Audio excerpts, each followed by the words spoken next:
Hey, welcome everybody. Let's talk real estate. Your weekly BS with Barry Saywitz about the current commercial real estate market here in Southern California. As we take a no BS look at both sides of the issues driving this market today to find the best solutions going forward. With our man right in the middle, it's Barry Saywitz. Hey, Barry. Hey, good morning, Paul, and good morning to all of our viewers and our listeners out there. We're back again. It's Tuesday. I am Barry Saywitz, president of the Saywitz Company, managing partner of Saywitz Properties. And if it's one thing I've learned in my 30-plus years of doing this, it's to try and surround yourself with good people, get good information, make good decisions, and hold on for the ride. And certainly we've had that here for the last week or so with the economy and everything else that's going on around us. But I'm excited about today's show for a couple of reasons. Number one, before we get going, I do want to do a shout out to the Florida Gators men's basketball team. Congratulations on NCAA championship, and also to the women of UConn. Congratulations to you as well. With all of that said, today we're going to talk about San Diego. We're going to talk about the Gaslamp Quarter, and I'm pleased to have as my guest on the show today, Michael Trimble, the Executive Director of the San Diego Gaslamp Quarter Association and a longtime friend of mine. Michael, welcome to the show. Be here. Appreciate it. Yeah, so you are a lifelong resident of San Diego, and what people don't know is that Michael and I go way back. He's actually one of the first people that I met when I moved to San Diego, and I'm going to call it in 1981, and it looked like a completely different place at that point than it does today. Lots of growth. Lots of expansion. San Diego really has come into its own in terms of really being a destination for tourists, but also just a great place to live and to work. And so, Mike, I want to go back sort of not all the way to the beginning on the tennis court and all of that, but in terms of when you got out of college, you were involved with several major corporations and American Express and others doing corporate work, and then you eventually migrated into throwing large-scale events in downtown San Diego. How did you, or why did you make that migration at that point in time? Well, it's interesting. You could go back even farther than that, and it does have tennis involved in the story. And obviously, we're living in La Jolla. I had a tennis coach named Rob Hagee, and he produced San Diego Street Scene, which was at the time California's largest food and music festival in the Gaslamp Quarter. Started in 1984. I guess we were juniors in high school at that time.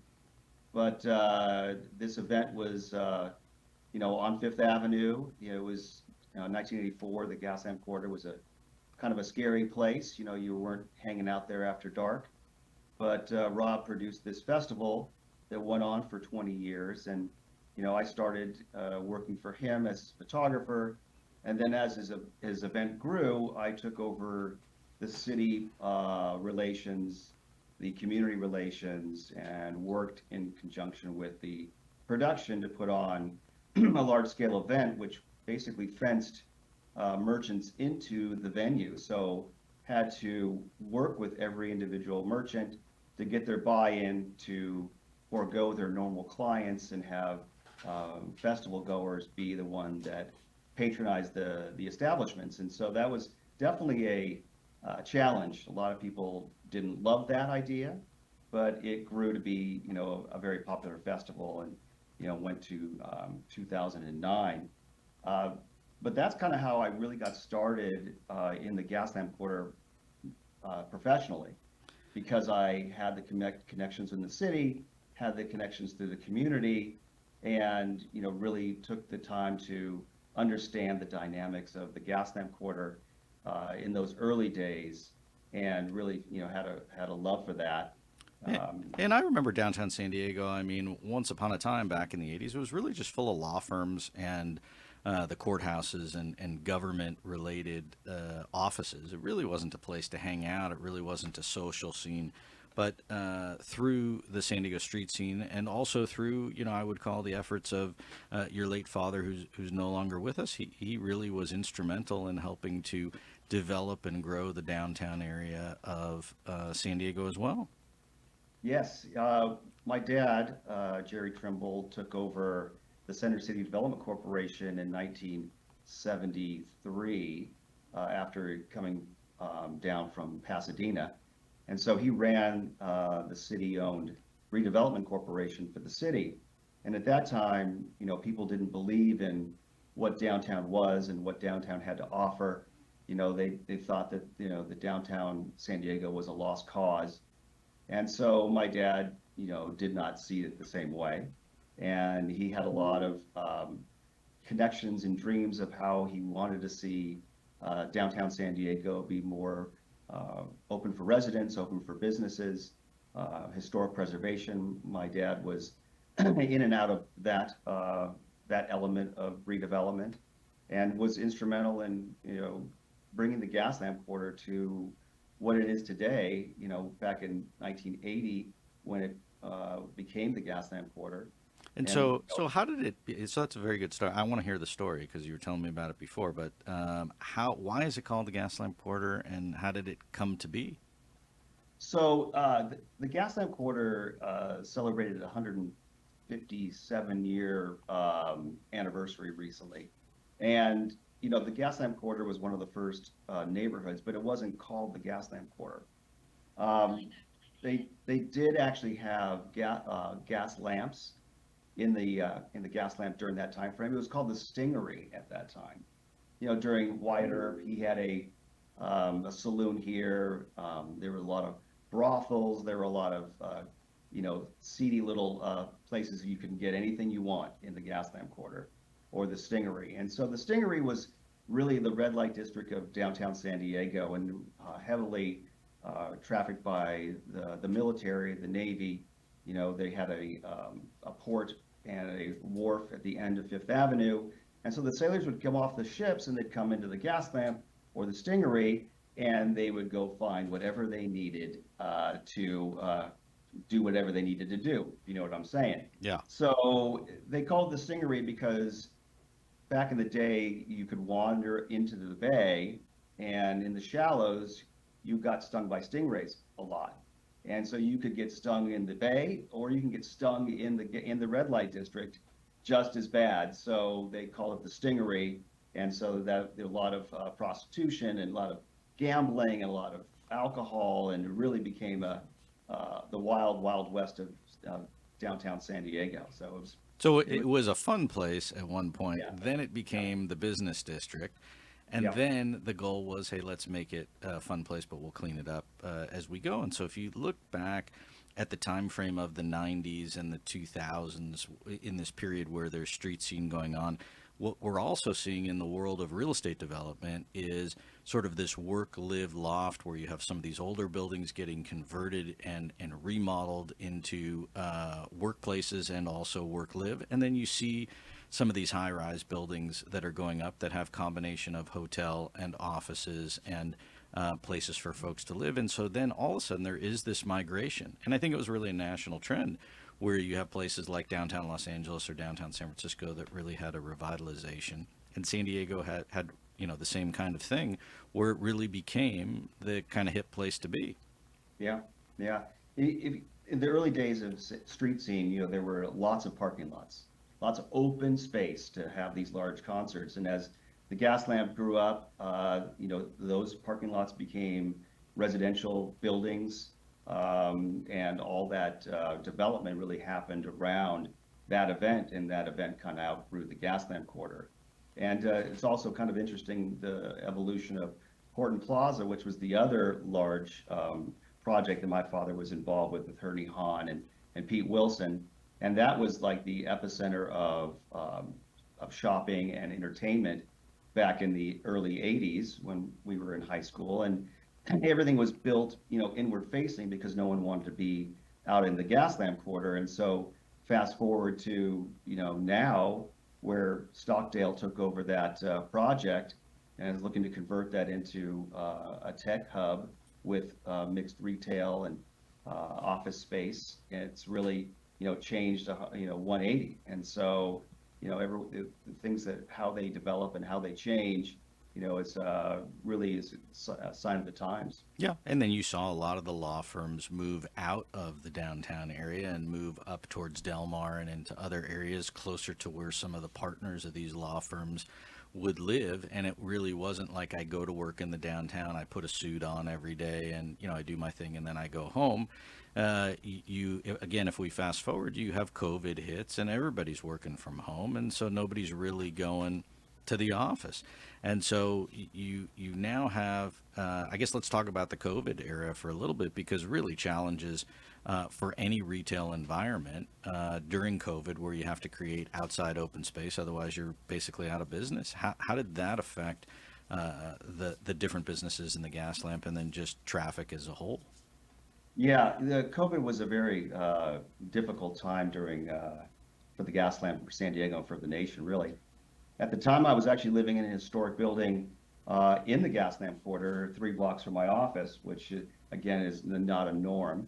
But I really got to see how COVID affected the businesses and the community and the homeless population, firsthand.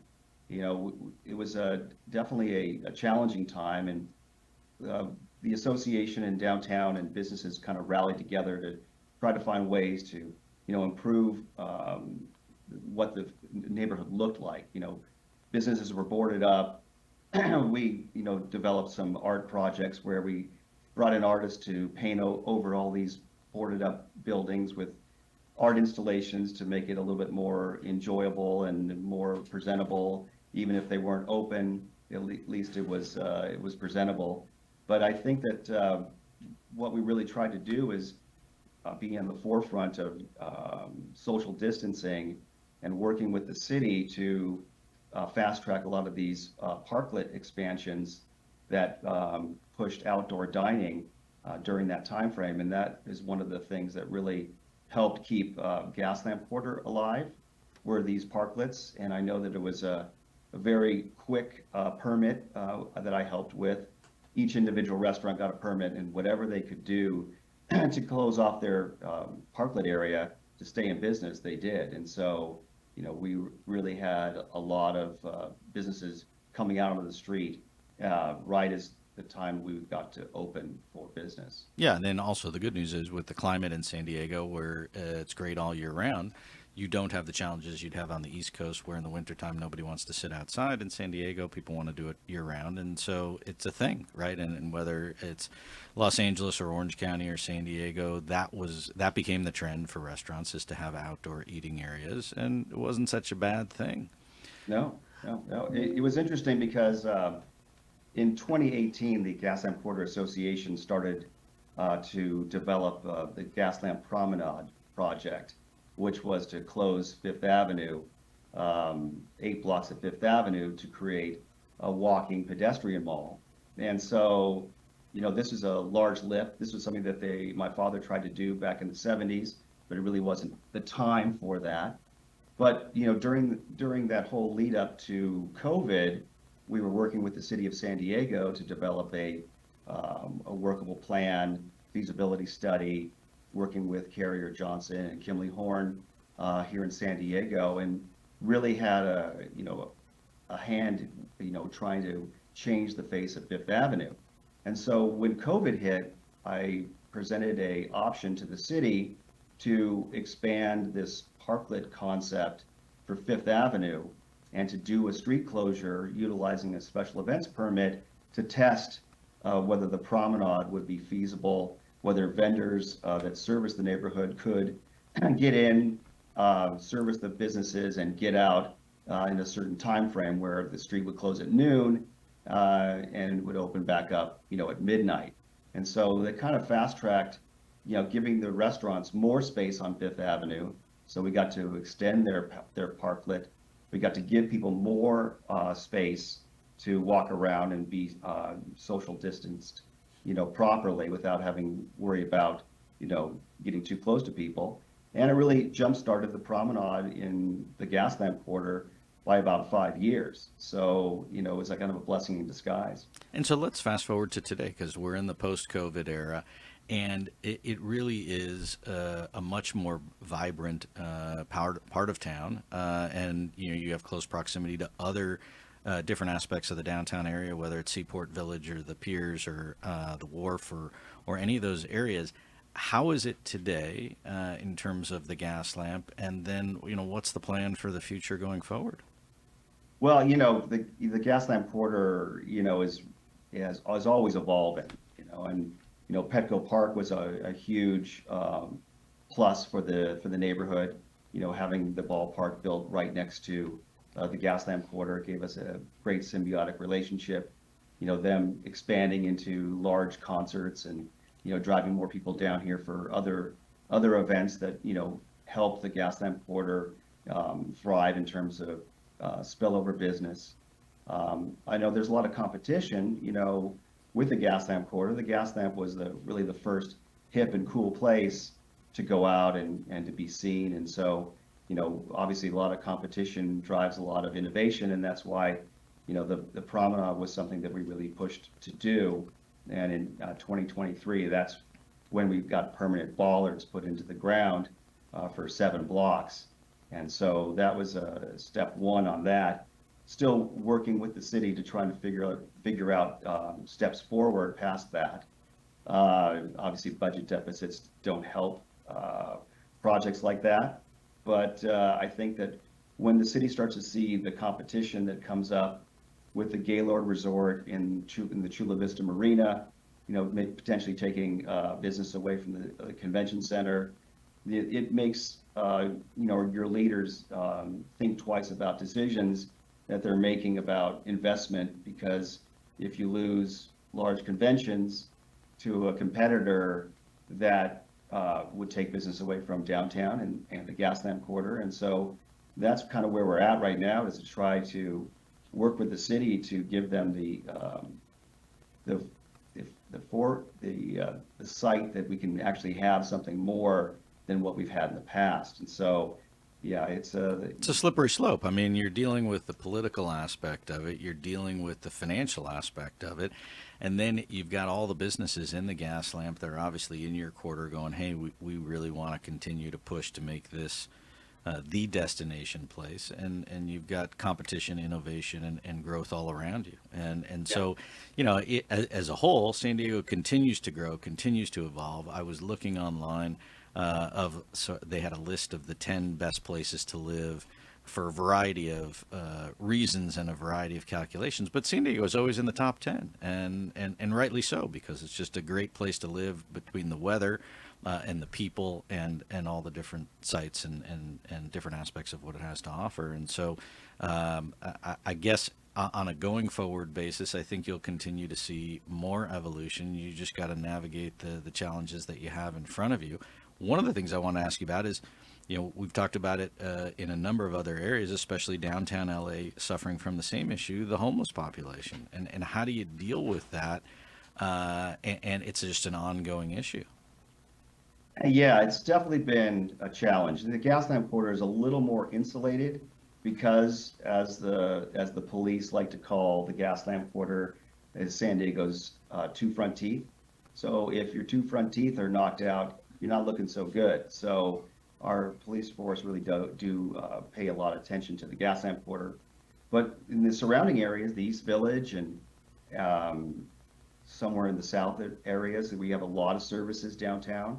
So a lot of homeless come downtown. So we have a large population of people that look for services down here. So you're going to get a lot of spillover into the Gaslamp, and we work really hard to help the unsheltered population. But there was a lot of things that went against being able to help them and be able to help the ones that were also harming not only themselves but other people. And Proposition 47, if you don't know what that was kind of decriminalized a lot of activity 10 years ago in the state of California, which gave the homeless more, they became more emboldened, they became more aggressive, people became more not fearing of consequences from the police department. So there was a lot more drug and crime that happen downtown, and no prosecution and no consequences. So, that was a real detriment to the business environment, and the fact that people would start a business here in the Gaslamp Quarter and, for one reason or another, decided that there was too much risk to do it, in the downtown area.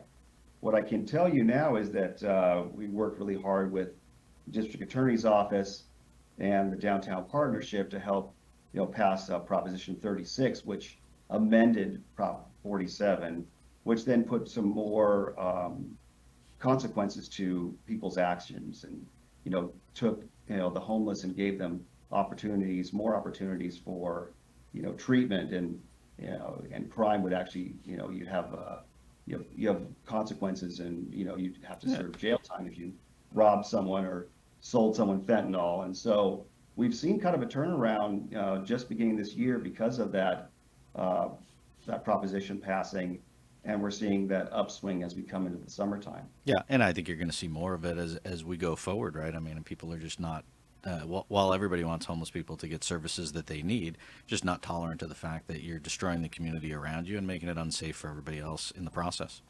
Yeah, it's a vicious cycle, and you see that with the Gaslamp Quarter and how crowds have changed. People who visit the Gaslamp Quarter a little changed after COVID, and like I mentioned, people were not afraid of the police department, and so they have become a lot more, like I said, emboldened. Yeah. And so when we had the streets were closed, it gave more people to make bad decisions. So we're working on ways to try to look at some creative solutions.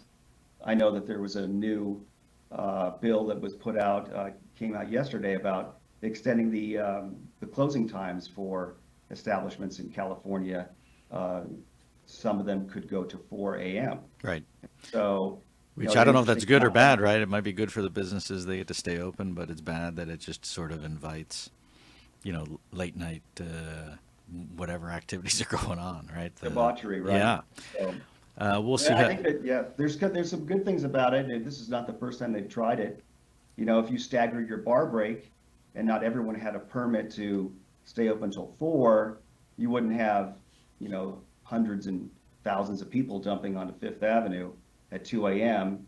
over intoxicated and looking to eat a burrito or get in a fight. So that's something that will be up to local government, and honestly whether it even passes.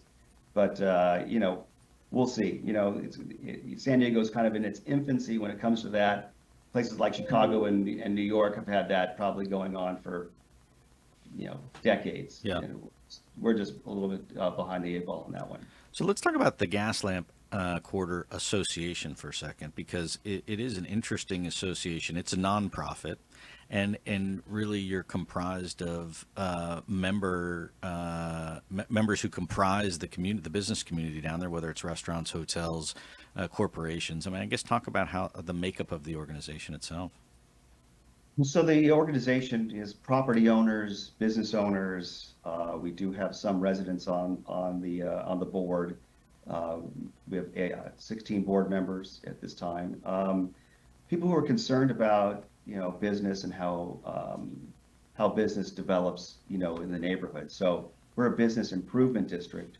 So what we do is try to promote the Gaslamp Quarter to the world, basically, because the Gaslamp Quarter is a world-renowned icon in terms of a recognizable brand. You tell anyone wherever you are in Europe, if they've seen the Gaslamp Quarter, a lot of people know that that vision of the historic arch. One of the most photographed things in San Diego is our historic arch. But we really are looking for ways to drive more business to the Gaslamp Quarter, give people more reasons to choose the Gaslamp Quarter over other neighborhoods. And so we spend a lot of time, working on programs to make it easy for people to get here, whether utilizing public transportation or, easy ways to get down here and get back safely. We, come up with a lot of creative marketing and advertising and events that help, the merchants stay relevant, whether it be in the social media platform or in the streaming platform, or, in terms of, how do we set ourselves apart from other neighborhoods downtown. And I'm guessing there's coordination with individual parts of the city and also with the city government itself in terms of just promoting tourism and try and draw people into the downtown and the Gaslamp area, right? Yeah, yeah. I mean, the San Diego Tourism Authority, the convention center itself, the city economic development department, we all work, symbiotically, because it's all about driving tourism, obviously, and also the hotel associations, lodging associations, because, the Gaslamp Quarter, if it's not a safe and inviting and clean place, Then no one wants to stay or come there, no one right? wants to stay, and conventions make decisions to go other places. And so, a lot of money is spent on power washing and working on, making the place look presentable. But, it's a challenge. It's always a challenge. And, people know the value of having the Gaslamp Quarter being an inviting place. Right across the street is the convention center. So the first, impression people get when they're on a large convention is, what is it? Is it going to be homeless people begging, or is it going to be a nice, clean street, with businesses open and thriving? So Yeah. it's a challenge every day, and, to keep business, retain businesses, attract new businesses, and, continue to keep the impression of the Gaslamp Quarter being really favorable and inviting. And do you feel like that the city council and the politicians that are involved and that you're dealing with are behind that mantra of continuing to try and make it a better place? I think so. It's interesting because I've been in this job for 10 years, and I've seen councils come and go, and some are more open to investment and taking chances, and some aren't. So, I mean, when you've been in a job like this for so long, you're having to re-educate your political partners about, what has happened, what's come in the past, and why we're doing what we're doing, and what the benefits will be in the long run for, investing like the Gaslamp Promenade. That is, it's a large vision. Our predecessor mayor was not that in favor of having the promenade until very late in his term, but our new mayor, ran on the promenade as a priority project. So, it just takes, being involved with your politicians and your city council members to, explain to them the importance of, investment in downtown, especially the Gaslamp. Yeah, and it seems like your target market is really twofold. It's other people in San Diego County to come to the Gaslamp as a place and then go back home wherever home is. And then the second is when you have tourists, whether it's conventions or just people visiting the area, to make that a stopping point at least once, if not multiple times, during their trip to San Diego. Right. Yeah, that first impression, and that, coming home and saying, I had a great time in San Diego, versus, oh my God, I can't believe how many, homeless people I saw, and so I think that this year we've seen a huge cleanup in the Gaslamp Quarter. Like I said, our PBID really does a lot of effort to clean the streets, keep the streets safe, and so I think our things are turning around in a real positive nature. San Diego Comic-Con, gives a great boost to San Diego and the Gaslamp specifically, since it's right across the street and it's got worldwide recognition. And so, we want to make sure we keep those types of large events, close to the San Diego and close to the people who love the downtown area. So that's making sure you're doing the right thing to make sure they reinvest and keep their conventions coming. Yeah, I mean, look, the worst thing that you could have happen is have happen what happened in downtown Los Angeles, right? And have it take a turn for the south, and then have people migrate out of the downtown area and have businesses migrate out, and you're left with homeless population and graffiti and not a safe place to be. I mean, that would be the lesson to look to, I would think, when the politicians and the people that are in charge are making decisions on where to go and what to do with it. And we still have our share of non-leased space, in the Gaslamp Quarter, And I think we're turning around and, bringing new experiential type of retail to the Gaslamp Quarter. We really lost that traditional, brick and mortar retail establishments because, obviously of the internet and Amazon and whatnot. But we're bringing in new like museum type experiences, and where we had Urban Outfitters across the street that was there for 25 years has now been taken over by the Museum of Illusions is coming in, and that makes more sense for a business like that to set up shop than like a Urban Outfitters, yeah, or Target or things of that nature. So you want to give people the reason to stick around after dinner, and so these kinds of things we're seeing. That's kind of a new trend in terms of what's being leased on Fifth Avenue and throughout the Gaslamp Quarter. So that would be something out of the ordinary 10 years ago. yeah. And so, what do you, in terms of prognosis for the downtown area going forward? And I don't want to get too political, but with the new administration and with the challenges that we have, certainly last week in the stock market, but also the promise of creating opportunities for more businesses and tax breaks, and do you see that those changes will hopefully drive more business and make it a better opportunity for people to want to be located there?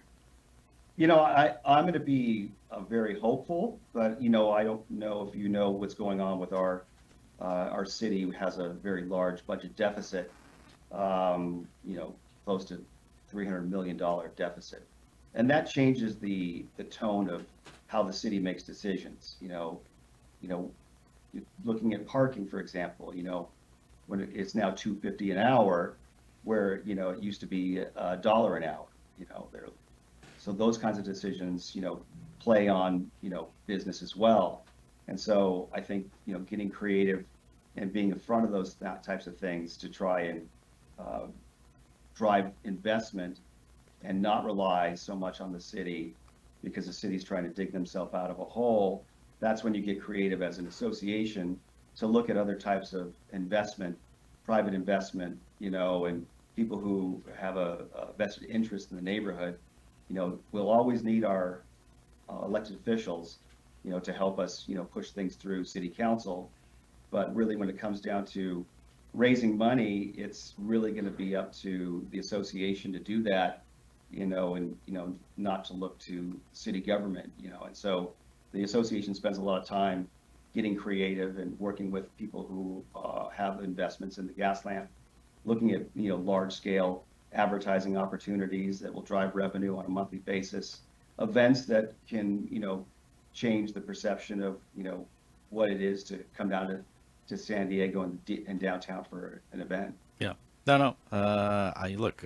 It's a challenge, and it's ongoing, and so certainly wish you well as you try and navigate through the complexities of it. And it's an ever-evolving life of its own. And so certainly congratulations on all the successes that you have had in your tenure there, and then certainly wish you well going forward as you continue to push forward with things.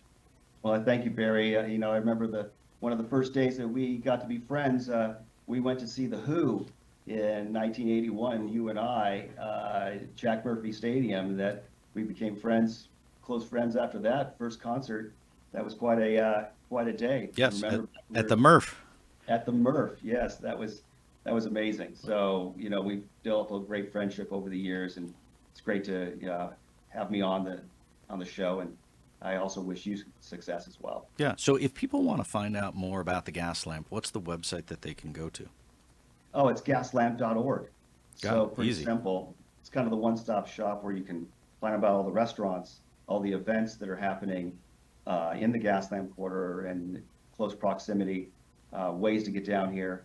Also, our social medias very strong. So hashtag Gaslamp Quarter, and look us up when you come down, and we'll try to show you a good time. Yeah, all kinds of stuff. I mean, whether it's the concerts or the ball games or the boat show or the Comic-Con or just nightly restaurants and events going on. It really is a plethora of sensory things to do, and I certainly encourage everybody to go check it out. And for those people in San Diego that aren't downtown, migrate down there and go have yourself a good time.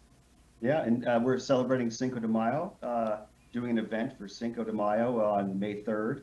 It's our second annual. It's a free event, family friendly, 4 blocks, music and low riders and lucha libre wrestling, and things that make people happy and make people come back. And working on some pickleball tournaments for the summertime. So it's not all it's all there's a lot of fun. There's a lot of fun, a lot of good times to be had, an all day, either night or day, weekends. It's a spot that we'd love to see people come down and enjoy themselves. Good. Well, I appreciate you coming on the show and sharing your thoughts and your insights with everybody, and always a pleasure to see you and to talk to you. And so Michael Trimble, Executive Director, San Diego Gaslamp Quarter Association.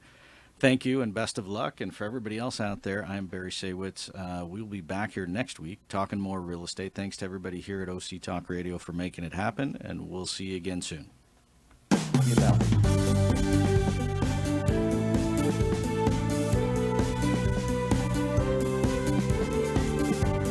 Well, there you have it. You've been listening to Let's Talk Real Estate, your weekly BS with Barry Saywitz about the current state of the real commercial real estate market right here in Southern California. On Orange County's only community radio station, OC Talk Radio, streaming live from our studio here at the University of California